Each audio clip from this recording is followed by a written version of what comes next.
રઘુવંશી સમાજના અગ્રણીઓ દ્વારા જ્ઞાન પ્રકાશ સ્વામી વિરુદ્ધ પોલીસ ફરિયાદ નોંધાવવાની જાહેરાત કરવામાં આવી।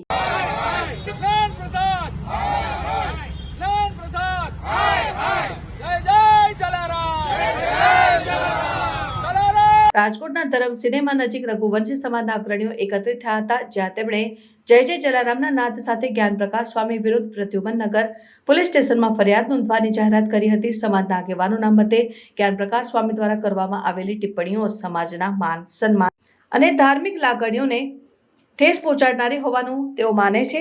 આ કેસમાં સમાજના અગ્રણીઓએ એકસાથે ભેગા થઈને ઉગ્ર વિરોધ દર્શાવ્યો હતો અને તાત્કાલિક કાર્યવાહી કરવાની માંગણી કરી હતી। તેમણે જણાવ્યું કે આવા વિવાદાસ્પદ વિવાદોને નક્કર જવાબ આપવો જરૂરી છે, જેથી સમાજમાં એકતા અને શાંતિ જળવાઈ રહે। આ વિરોધ દરમિયાન મોટી સંખ્યામાં લોકો એકત્રિત થયા હતા અને પ્રદ્યુમનનગર પોલીસ સ્ટેશન સુધી રેલી કાઢવામાં આવી હતી। ઘટનાના સંદર્ભમાં તાજેતરમાં ભુજમાં પણ લોક સાહિત્યકાર યોગેશ ગઢવીએ દલિત સમાજ વિરુદ્ધ ટિપ્પણી કરતા એટ્રોસિટીની ફરિયાદ દાખલ કરવામાં આવી હતી।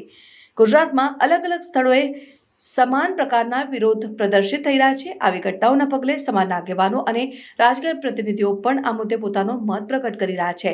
આ વિવાદને લઈને પોલીસ દ્વારા સમૂહની ફરિયાદને ગંભીરતાથી લઈ તટસ્થ તપાસ શરૂ કરવામાં આવી છે। સત્તાવાર રીતે ફરિયાદ દાખલ થયા બાદ જ્ઞાન પ્રકાશ સ્વામી સામે કાયદેસર પગલાં લેવામાં આવશે કે નહીં તે પોલીસ તપાસ પર આધાર રાખશે। સમાજના આગેવાનોનો આગ્રહ છે કે આવા કિસ્સાઓમાં તાત્કાલિક અને ઉચિત કાર્યવાહી કરવામાં આવે।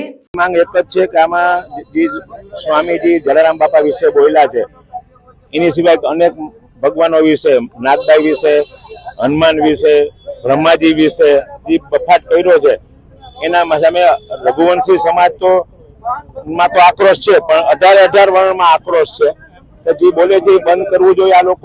આ લોકો સંત છે નહીં અને ખોટી વાતો કરે છે, જે પુરાવા રજૂ ફેસબુકમાં મૂકે છે। એ લોકો એગ્રી ગુણાતીતાનંદ સ્વામી વીરપુર ગયા હશે, અમે ના નથી પાડતા, એના આશીર્વાદથી અન્નક્ષેત્ર ચાલુ નથી। અન્નક્ષેત્ર 205 વર્ષથી ચાલુ છે।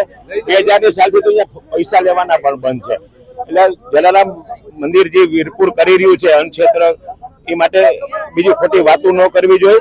અને આને અમારી એક જ માંગ છે કે વીરપુર આવી દંડવટ કરીને જાહેરમાં માફી માંગે પ્રેસ મીડિયાની સામે, એટલી જ અમારી વિનંતી છે। જો તાત્કાલિક આ નહીં કરે, વડતાલ ટ્રસ્ટ બોર્ડે વિચારવું જોઈએ, આના પરિણામ બહુ ખરાબ આવશે। હવે તો દરેક સમાજ એકદમ આક્રોશમાં આવી ગયો છે, એટલે તાત્કાલિક એને એનો રસ્તો કાઢવો જોઈએ। વીરપુર સમાધાન નથી થયું અને વિડીયો કોલમાં એમ કીધું છે કે હું આવીશ, હજી સુધી આવવાનો ટાઈમ નથી અને બોલતા 2 મિનિટ થઈ। અને હું તો એમ કહીશ કે જે સામે આવા સ્વામીના સંતો બોલતા હોય છે, સામે જે એના ભક્તો બેઠા હોય છે, એ કાંઈક તો વિચારવું જોઈએ કે સ્વામી તમે ખોટું બોલી રહ્યા છો, આવું ન બોલાય, એવું કેવું જોઈએ।